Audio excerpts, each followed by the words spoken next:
12-Sided Stories is for mature audiences and often deals with topics that may be difficult for some listeners. Discretion is advised.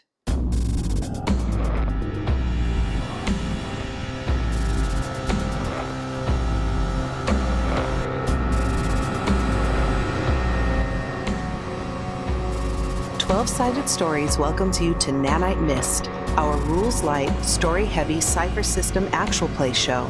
And now, your GM, Wes Otis. Hello, everyone, and welcome to Nanite's Mist, a Cypher system game that we are putting on for you. We have some wonderful players with us. Let's start with Michelle. Hey, I'm Michelle Otis, and today I will be playing Salazar. That's his only name. He's very mysterious. Hello, hello. I am Zelda. My pronouns are they, them, and I'm joining you playing Tace, who uses she, her pronouns, and she's only got one name because she is also full of mystery. Hi, I am Pooja, and I use she, her pronouns, and I will be playing Kai, who uses they, them pronouns, and is, kind of a new kid on the block, the cell block, if you would. This is a game within the same universe as the Icy Mountains of Pluto, a far future sci-fi game where a nanite hive mind named Echo has become the savior machine of humanity and takes care of its children as best they can. But that causes some issues because some of its children don't act the way that Echo would like them to act. Now, Echo's been in control of humanity for about 1,000 years. And recently, for unknown reasons to Echo, the nanites that flow through the blood of humanity have started to become inert and unable to affect every human that is born, which brings us to the Menadean prison ship that you all are on. Sometimes at birth, sometimes later, it becomes obvious to Echo and her nanites that a person is not under their control. And that in particular causes a problem because Echo feels like its logic is the best logic. At this point, Echo's humanity, and it's the reason I'm using it so much, has basically become robotic. At this point, Echo is a robot hive mind kind of thing. Once it's figured out that there is a problem with the nanites and you are not able to hear Echo in your brain at any time that they want you to, you are sent off to this prison ship. And the prison ship is huge. It is much bigger than the ship that was in the Icy Mountains of Pluto. Now, to be clear, you do not have to have heard those episodes to listen to these episodes, but I highly recommend it. I think it's really a great little mini-series, so you should check those out. It was a very fun game. Yeah. It really was. Very satisfying.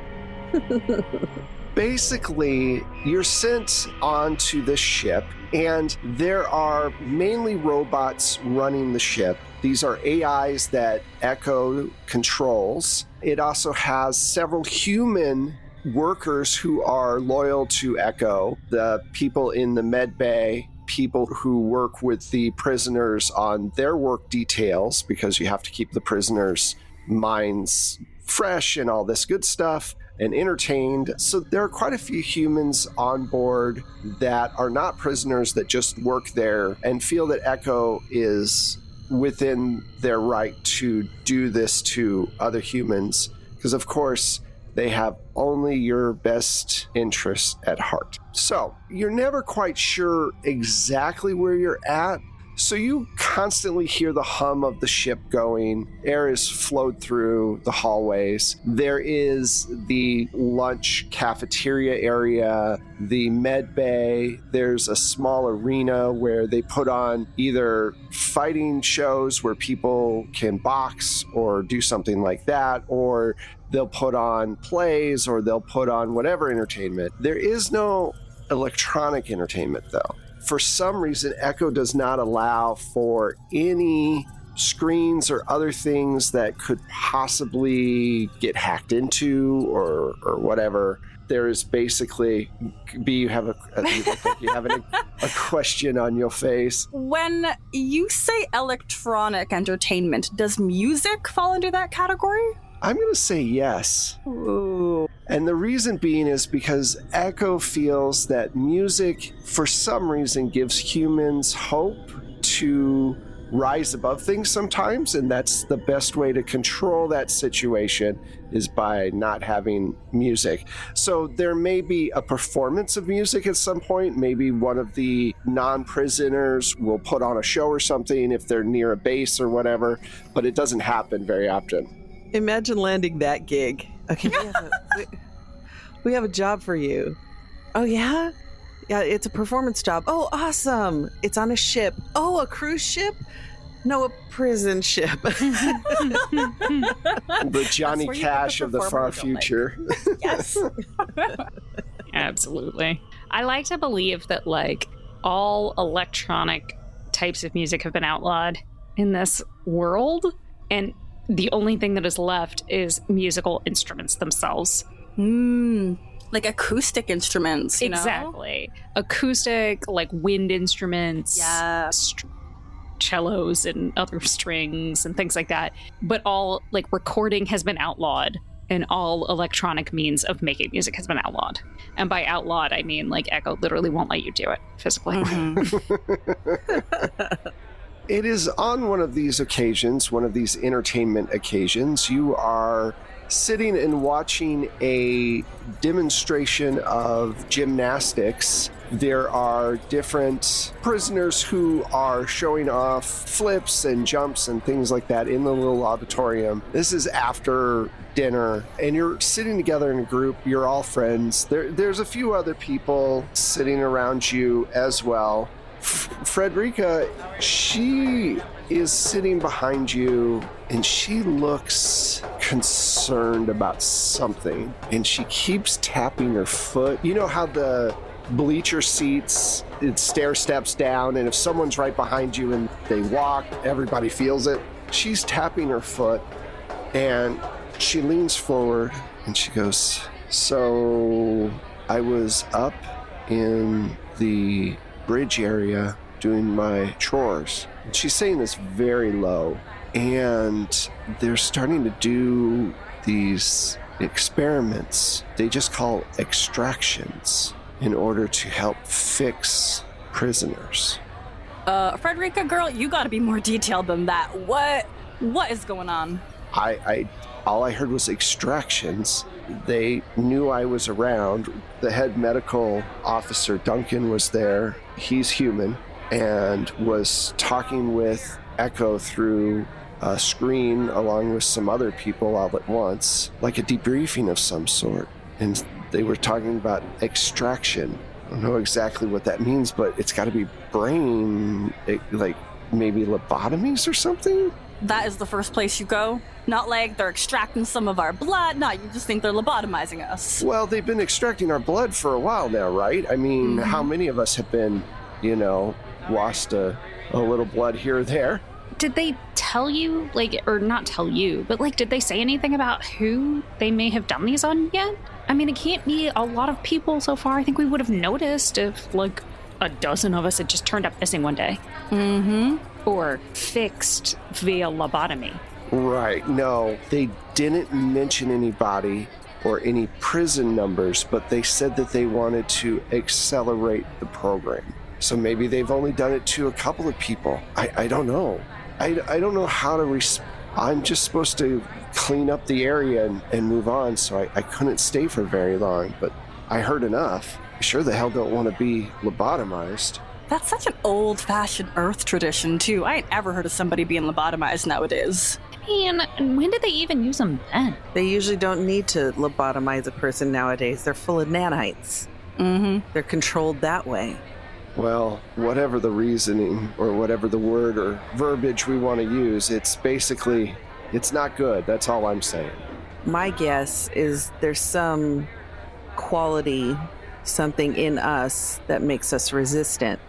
That they're trying to extract, yeah. They're extracting that. I don't know if it has to do with getting a lobotomy or whatever, but it could be something in our DNA specifically. Yeah, I don't know. You'd think after 1,000 years, Echo would already have all those answers. It's because Echo ain't everything. And I say that very quietly. Okay, Frederica is like obviously nervous. She's like, okay. Tace, I understand. You're right, yeah. Palpable nervousness.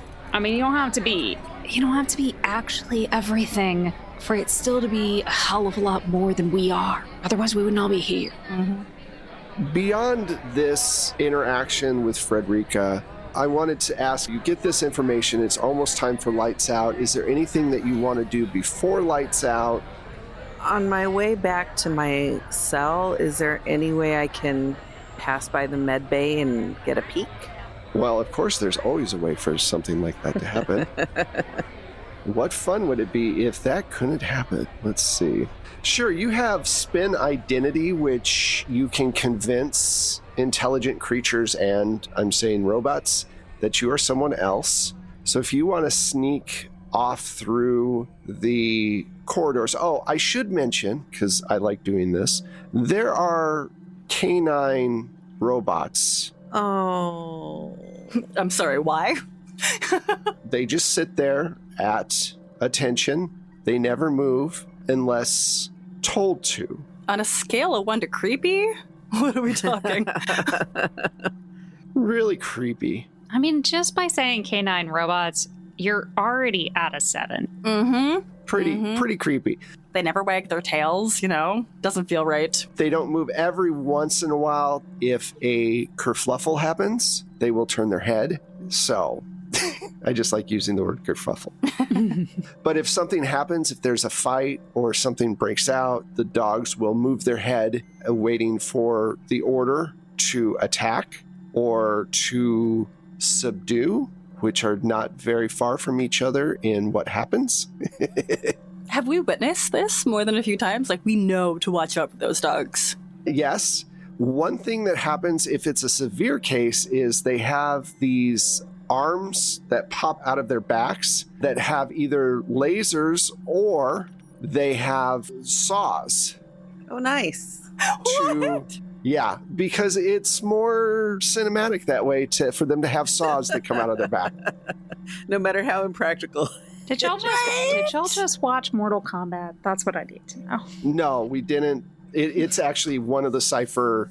It's in one of the Cypher books, and I decided to use it. So, Dog with saws. Yeah, okay. Saw dog. But you have seen them stand up and use shock or whatever to subdue people, and other robots will come in and carry them off. And sometimes they come back and sometimes they don't. So before we do this stealthy thing, I just wanted to throw that out there. Oh, yeah. Good. Thanks. Casual. Sure. Just so you know. I don't want you to be caught off guard by saw dogs. Salazar, you better do your best. So we're going to say that for this to work, I'm going to say it's a level 2, which means you have to beat a 6.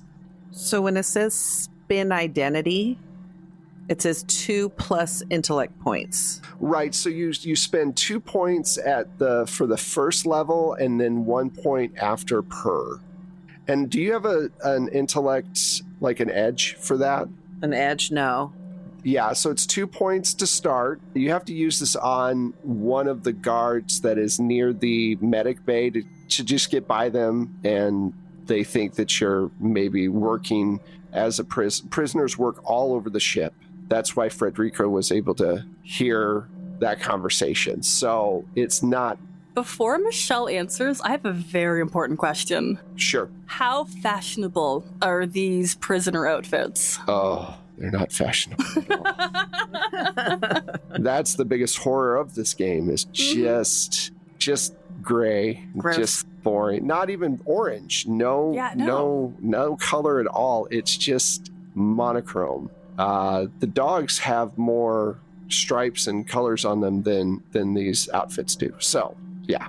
Thank you. I just have like this vision in my head now of all of us walking around in like perfect like medium gray scrubs. Yeah, basically. Yeah, basically. Ugh. So Salazar, there's a guard right in front of the med bay, so you'll have to spend 2 intellect points, and then you will need to roll a 6 or better on your d20. Okay. So I'll spend my 2 intellect points. And I rolled a 19. Woohoo. Yay.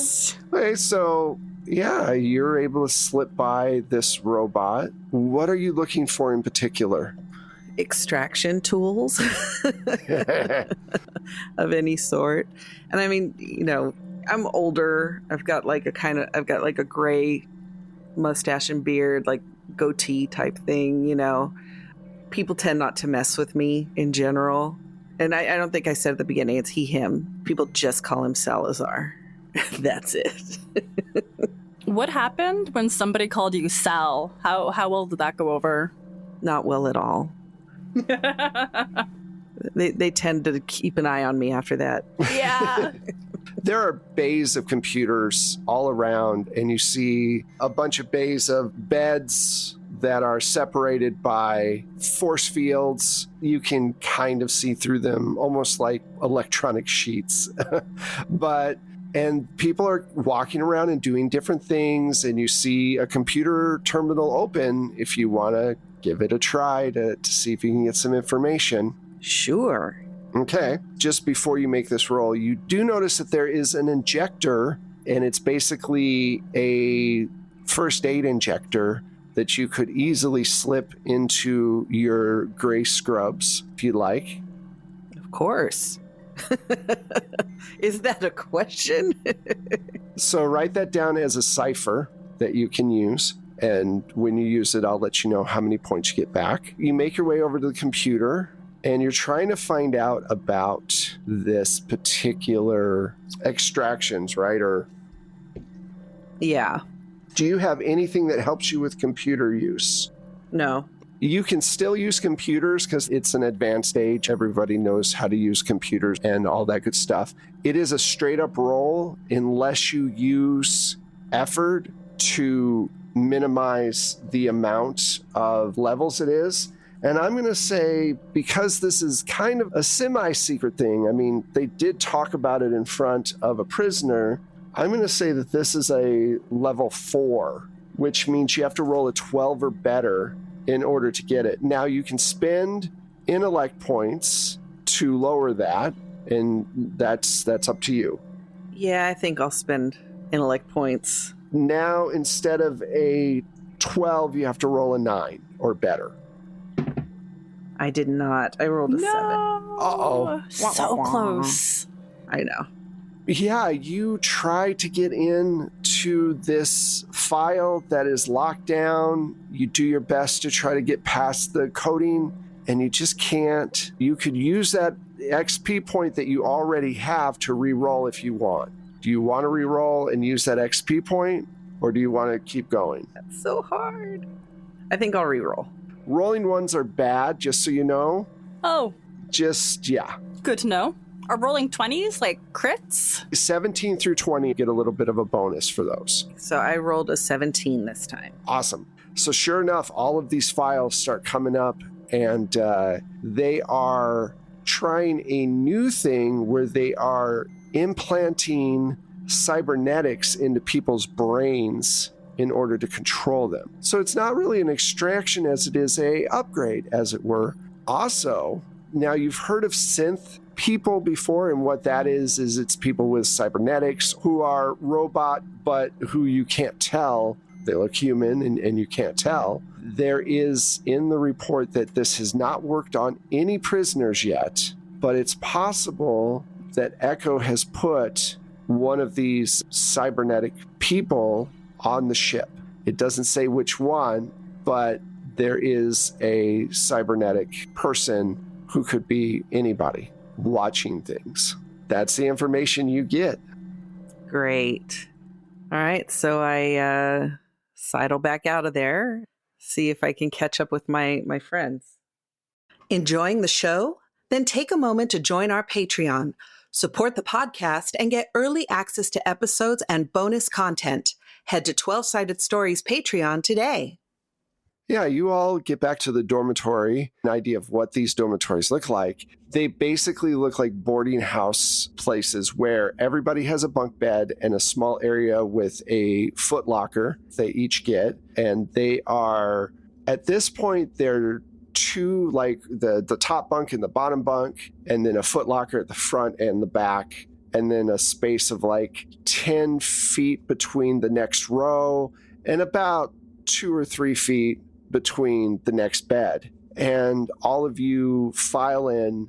At some point, the lights go off. It's set on just a generic space time where they're like, this is when 8 o'clock is, and all the lights go on and everything else. And there's fake sounds that get pumped through sometimes with like birds and whatever. I like that birds are, like what is natural and normal, but if you're born on Titan, what the heck are birds? Yeah, exactly. If you're bird on Titan, you're like, what are these things squawking? Awful. We have found that nature sounds improve cognitive function. Right. So the lights go off, and you're all next to each other in your bunks. This would be a good time for some reflection on who your characters are and who they were before you got onto the Menadean prison. So let's start with Kai. How were you arrested? What was your life before being sent into space? That kind of stuff. Kai was actually a Marine. They were a sharpshooter in that track, but at some point, they don't know how, they don't know why, something happened and their body rejected their nanites. And the next thing they knew, they were getting dragged off by the people that they came up with. These were the people they had trained with. These were the people that they thought would have their back forever. No Marine left behind. But I guess they don't say anything about just sending them off to a prison ship instead. Nanite blood does not look the same as regular human blood. Nanite blood has a very metallic purple look to it. What was the first reaction when you saw that your blood wasn't the same color as you've heard it should be? I didn't understand. I've never seen quote unquote normal human blood before. I thought I was going to die. Because something was obviously really, really wrong with me. All right. Tace, what about you? Tace was an entertainer, a performer back on Titan. And the way that I like to imagine this is because Titan is just kind of a space station, they did performances online, but I'm getting a little bit of Star Wars holographic vibes. And because of the pre-existing problems of music, this is an awful world without synth or the music that I enjoy. It's just acoustic guitar, orchestra.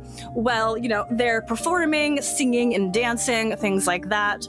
Back when Tace was a performer, she had a long ass weave that almost went to the floor. She's long legged. She would wear these thigh high boots with 6-inch wedged heels.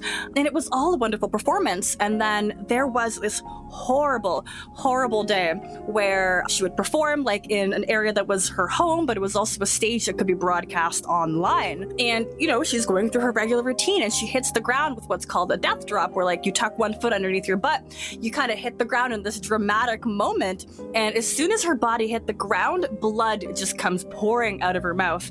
And kind of like you stated, to be able to look at your own body and be like, that is not the color of blood that I'm familiar with, that's horrifying. And all of this was broadcast, all across the galaxy, so there was no hiding it when push came to shove. And little young, 22-year-old Tace, she was brought into prison and has lived the rest of her life in this prison for at least, 5 to 6 years. And how has it hardened you? Or has it?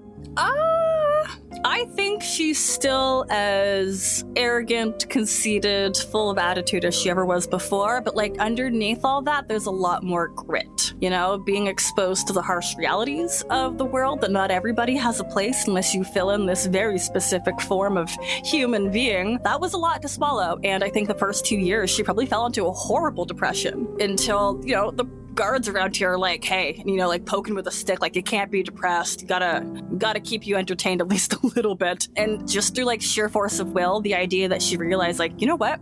I do want to be alive. I do want to make it through this because fuck this place, fuck all the people. And like the technology, I think she took on a new passion. And like, are there physical books that we can read if we don't have access to anything online? Yes, there are. There's a library with physical books that you can read. This is where she taught herself to code. Some of these books are from they're outdated. They're 20 years old. They're still using Flash and JavaScript. But nonetheless, she could apply. C++. Right. Just keeps so going on garbage. forever.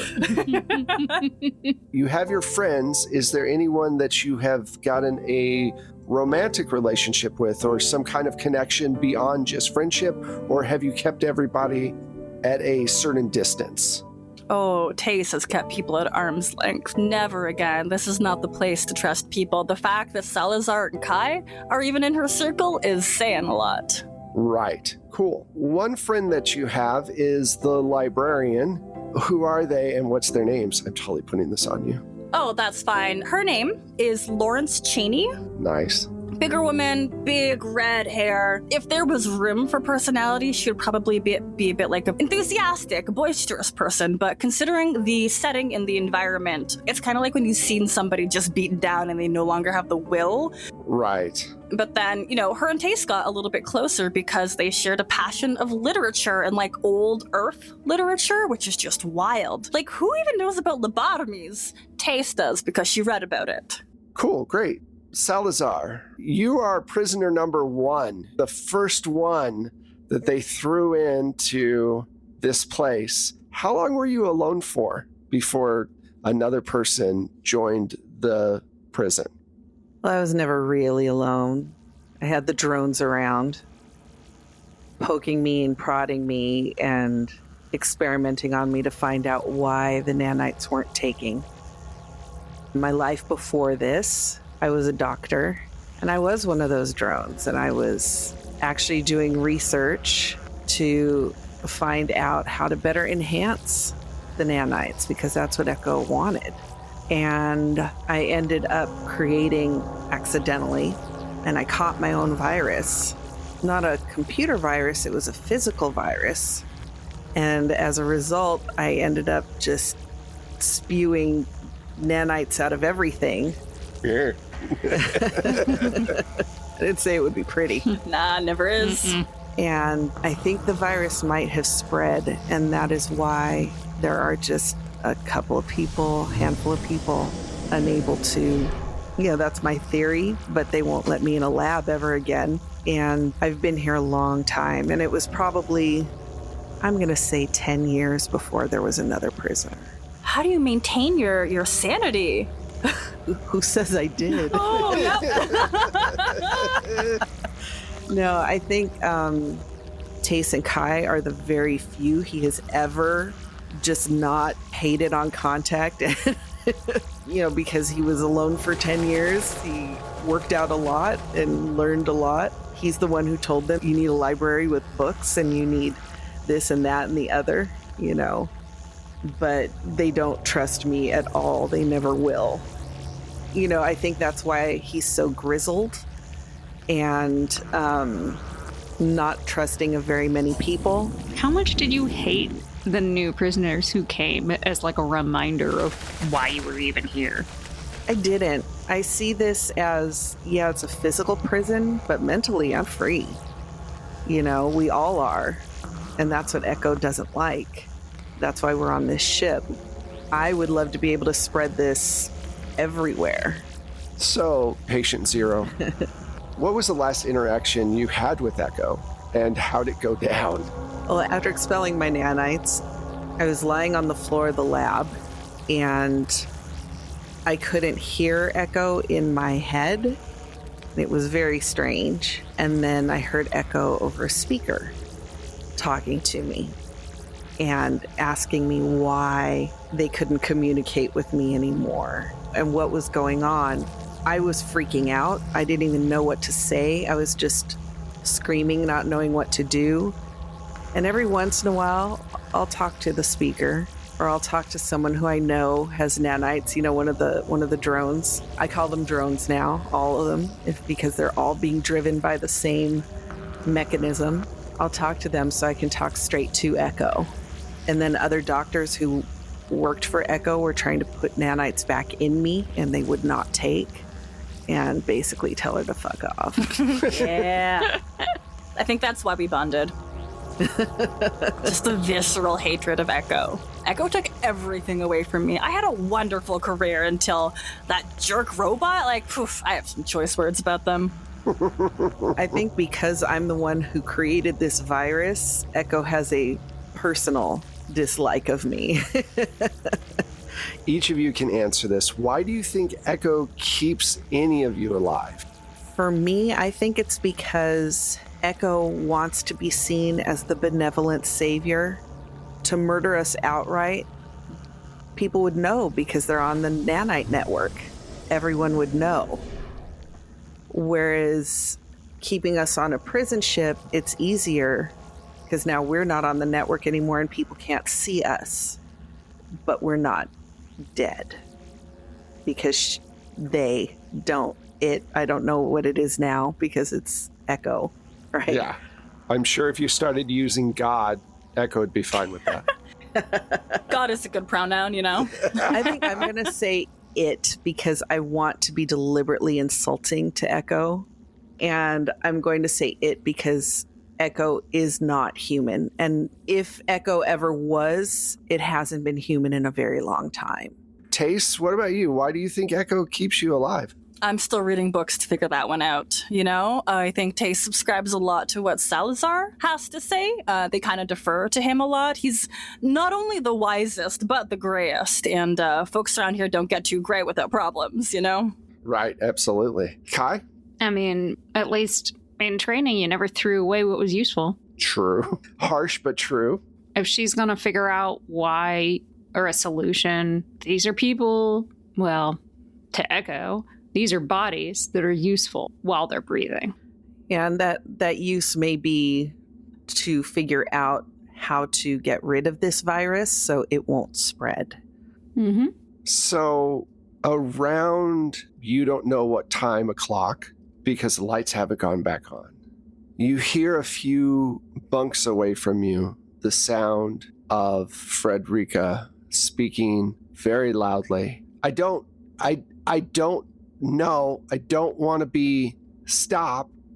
Don't leave me alone. I'm not going to you can't extract anything from me. Don't. And suddenly you see the lights go on really quickly and you hear the servos of two of the dogs and one of the guards walking down towards her bunk. And you can hear her bunkmate say, "Shut up, shut up." So I'm going to ask, there's two dogs and a guard, but do you stay where you're at? Do you feel like you want to do something? Is there anything you can do at this point? Did Salazar tell us the information that he discovered in that lab? Yes, Salazar totally would have. At the very least, she's going to be removed from the dormitory and probably taken to med bay. Now, whether or not that will lead to extraction, you don't know, or whatever, or implantation of cyber brain stuff. Technical words are good. You're not sure. It's up to you whether you want to respond to this or not.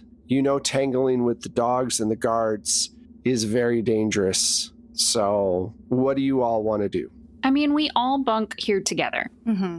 Yeah, there's 100 people in this dormitory. There's a lot of people packed in here. And we can hear them coming for her, or they're already in the dormitory? They're in the dormitory, but the dormitory is a very large room with lots of beds and aisles. So you hear them walking down the aisles towards her. It's a big steel room, so everything bounces off the wall, and they're very high-pitched kind of, servo sounds of the dogs making their way with the guard to see what's going on. How far away from Frederica are we? I'm going to say 3 bunks down from where she's at. I am on the top bunk, and for the sake of the story, let's say I share it with Kai. Okay. As we're kind of like listening to the clack of the footsteps that echo around this room, she is going to kind of like tip her head over the side of the bunk and then whisper down, "Do you think this is our chance for a prisoner riot? Haven't had one of those in, oof. I mean, what, Salazar said 10 years? I think so. I mean, look at it. Like, they're never going to be this outnumbered again. I don't want to get extracted. I like my brain the way it is, inside my head. Quite comfortable. Not to mention, I mean, all she's doing is having a nightmare because they put it in her brain. All right, fine. Look away. We don't want to make this seem like it's on us." And from under my pillow, I think I have been like collecting pieces of what kind of dishware? The utensils and dishware are all hard plastic because Echo's afraid of metal. Metal can be used for all sorts of things. So I've been keeping some plates, some of them cracked, some of them broken. Like, that's hard plastic, so it's not easy to break. But I have this one plate that's really, really scratched up. It's really gross, kind of used. It also acts like a really good frisbee if I say wanted to hit somebody in the side of the head. So let's say that is a Cypher. Each plate that you have, and you have 2 plates, so that's your 2-plate Cypher. They are basically one-use weapons. Once you use them, whether in melee or at range, they break and they're unusable again. But we will say that they're capable of doing 2 points, which is a light weapon per hit. It will also get their attention very quickly if you decide to use them. I think that's my plan. Okay. Frisbee a Cypher, frisbee a plate into preferably the human guard. I ain't messing with those dogs. They are scary, and I am not about to throw myself at an absolute hound. Okay, sounds good. So what you're going to do is it's just like all the other rolls. A guard is a level 3, so that means that you have to roll a 9 or better. I got an edge in might. I don't know if that's the skill that we're pulling from. If you want to choose might as the pool you're going to draw from, that's fine. All right, so since we're doing this, this is a surprise attack, and then we'll do initiative because they don't know what's coming. What you're going to roll is you're trying to beat a 9 in order to do damage to the human guard, correct? Correct. All right. And based on the learning that Michelle did, I'm going to reduce 3 from my might now, so that brings my pool down. Excellent. Yep, that's your effort. So you're going to put a lot of torque behind that plate. That's a 12. Awesome. So you hit, and you do 2 points because that's how much the plate does. Still have 1 plate left. Now, that throws them off, and all of a sudden, they have readjusted their attention towards your area. And I'm going to say that they were not prepared for it. They were just going towards whatever sound was coming. I'm going to give Salazar and Kai a surprise move as well to add to what Taste just did. Which one of you would like to go first, and what would you like to do in this situation in order to help start a ballroom blitz? I'm going to grab one of my sheets. Okay. Or actually, it's 1 guard and 2 dogs. Yeah. You said? Okay. I'm going to grab actually my pillowcase, and I'm going to try and put it over the guard's head. In Cypher, there are different zones. Melee is immediate, right next to you. Then there's short distance. Then there's long distance. Then there's very long distance. To get to the guard and do that, it's a short distance, and you can move and do that at the same time. But you will be right next to those 2 dogs as well.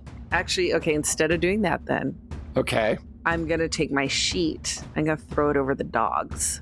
Ooh, innovative. Cool. Let's see how that works. I'm going to say that that's a 9. So it's a level 3 action. If you want to spend some effort out of your speed pool.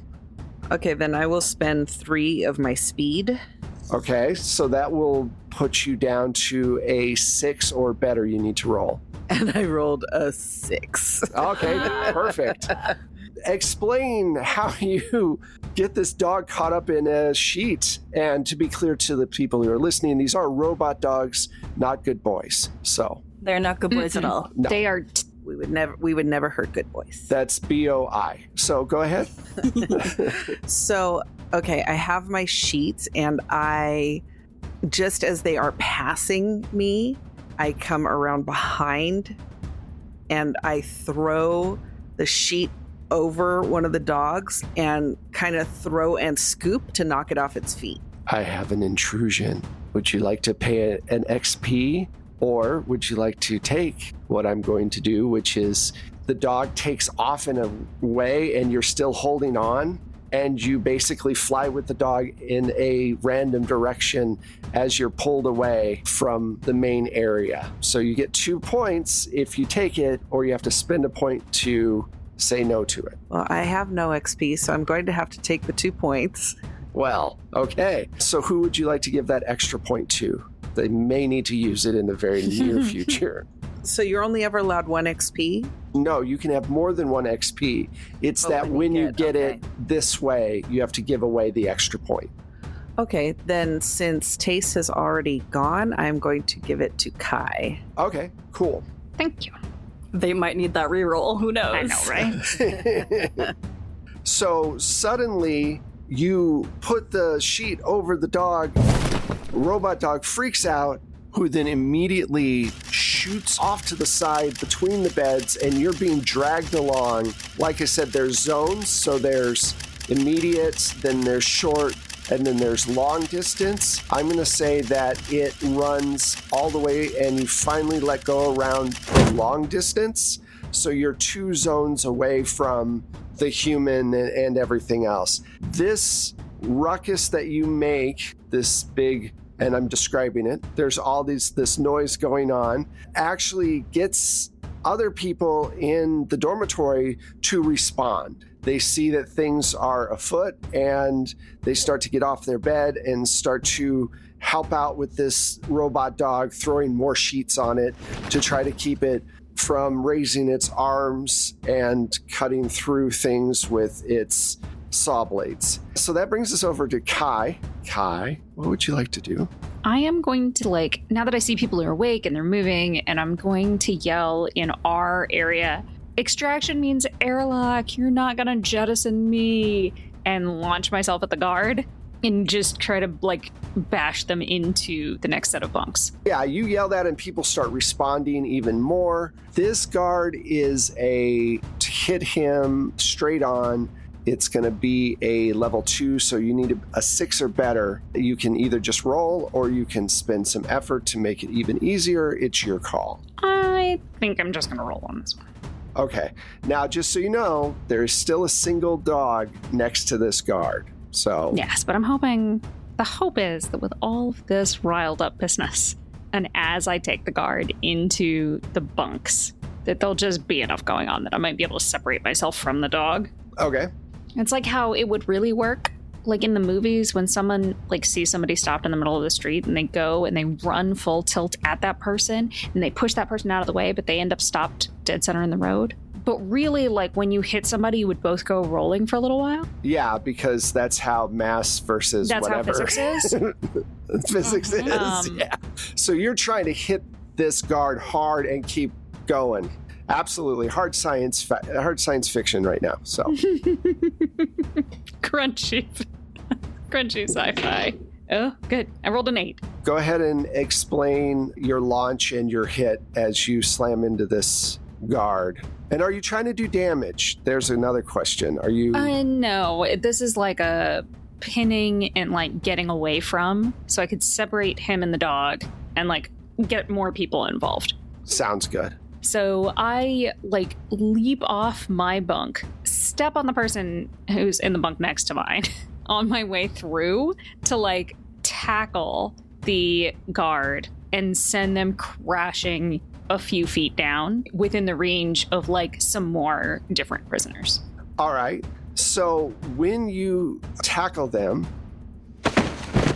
he's got a photon pistol, and he's also got a stun stick. We're going to say that it's a Cypher in that It's kind of like a taser, but melee range kind of thing. When you tackle him, I'm going to say that those are the items that you're able to just quickly rip off of him because you are military and you know what you're doing. So you have those two ciphers. All right, real quick, let's figure out what initiative is for everybody. I am going to burn 1 speed point because I have something called Danger Sense, in which it eases my initiative task. I just have to pay the cost each time the ability is used. Excellent. That is perfect. I get over a 9. Nope. Yeah, I got a 2 as well.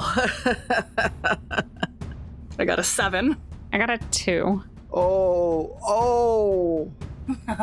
Okay. So everybody else is kind of this big maelstrom of humanity has started to get up and are trying to find things that they can use against this guard and these 2 dogs. One dog is pretty much out. They've thrown a bunch of blankets and stuff, and a bunch of people have jumped on top of it. The guard is on his ass as he's been disarmed through Kai's military knowledge and takedown, and that leaves Tace not too far from the other dog. And the dog turns and looks at you, and out of its back, 2 arms come up, and 2 saw blades start to go very quickly. And that's where we're going to end this episode. So... Oh, boo. Thank you all so much for listening. I appreciate it. This has been a lot of fun trying out a new system. We had wonderful players with us. Let's find out where they all are. Let's start with our guest star, B. Zelda. Hello, I am B Zelda, and you can find me on Twitter is at B_Zelda, podcaster, streamer, general TTRPGer. I do all the stuff and play all the games. Hi, I'm Pooja. You can find me on Twitter at LADesigirl. That's LADESI girl, and pretty much on all the other socials as Forgotten Saves.